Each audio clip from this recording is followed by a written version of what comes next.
Now to a story of how alert bank staff in Hyderabad went out of their way to protect a 61-year-old doctor from falling prey to an elaborate cyber fraud in which he was placed under quote-unquote digital arrest. The doctor made 3 trips to the bank, insisting on making the transfer of money to the fraudsters. But alert bank staff sensed that something was amiss and prevented the transfer.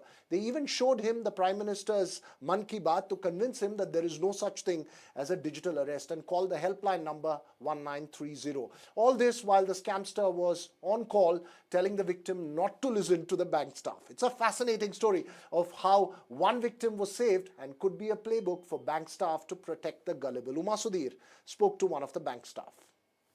At a time when cyber frauds have become the biggest challenge for both the public as well as the law enforcement authorities, the banks have played a very critical role. I'm here at SBI AC Guards in Hyderabad, and I have with me the manager and associate manager here at the bank, who in fact have managed to avert a fraud. Swati, tell us what happened. You managed to avert a 61-year-old doctor, I understand, from losing money. What happened?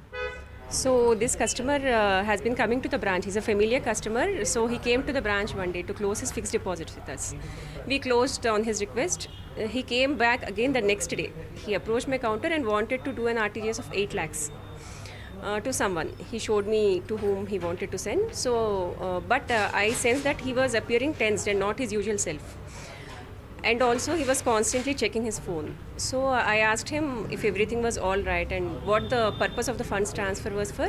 He told me everything was fine. It was for a personal purpose. But I sensed something is different. Something is amiss. So I immediately alerted our branch manager, sir, Kamlakar sir, and I took the customer to his cabin. Sir also talked to the customer, inquired about the purpose of the funds transfer. He told it was for personal purpose and then for property purchase. On inquiring if property has been seen by him, he denied. That raised our suspicion. He was also giving inconsistent answers and constantly scrolling on his phone.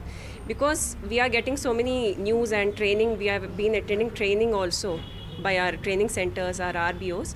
So we knew about these frauds. We also told him that there is no need to worry if he's getting any calls from anyone posing as officials or demanding money. You said all that while you were still on the call, which means that person the other side would have been on the audio as well. Yes, he would have been listening to us also. Yes.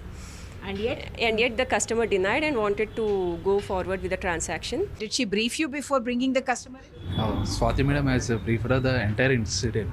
And then when he came inside the cabin, I asked him why you are transferring this much amount. Then our customer said that he wants to purchase a flat, and for that purpose he was transferring. Then I inquired whether you have met the landlord of that property. Then he said that I didn't met the landlord. Then on what basis you are transferring 8 lakhs? So the customer said that there is a middle person, I am transferring the entire amount to that middle person. So I asked him not to transfer the amount to the middle person. If something happens, the landlord won't give you the property now. So you better go home and think again and come back next day. Then the customer came on the next day, and when I asked him the mobile, and there are some police photos and the police emblem in his photo with whom the customer is chatting. They have kept all the police photos.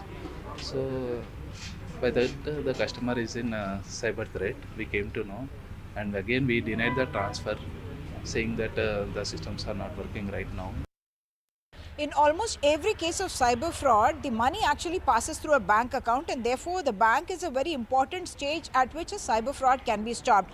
It can happen either with human intervention or by using technology. In this particular case, there was human intervention where a trained bank staff who knew that this kind of telltale signs that are there of a nervous customer who's transacting a huge amount of money, not usually seen, that's something that raised the red flag, and the bank staff was able to alert the the customer and subsequently stop the fraud. In fact, the SBI is saying that they have been able to do as many as 3 cyber frauds they were able to stop just in the last few weeks, the latest being of 46 lakh rupees that was stopped at the Chandrayan Gutta branch of the SBI because the staff was alert. The second part is technology. The Finance Ministry has in fact asked all banks to be able to get their digital and cyber infrastructure to the industry kind of of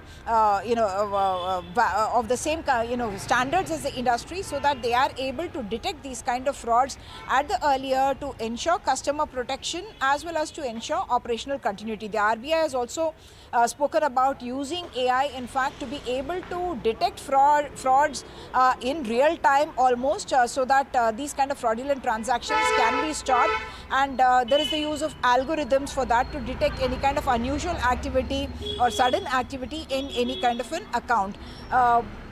Mule accounts are accounts that are used by the fraudsters in order to transact or pass on the money that they get through a cyber fraud, and as much as 55% of cyber frauds happen through mule accounts. And now companies like Scienzy have developed some kind of a mule shield that are using AI in order to be able to detect mule accounts. They have lots of parameters that they use to be able to get a trust score, and therefore they are able to detect when there is a mule account. Other thing is the fake SIM cards, of course, and just last year we heard about 7 million SIM cards had been stopped because they were used for this cybercrime and fraudulent transactions.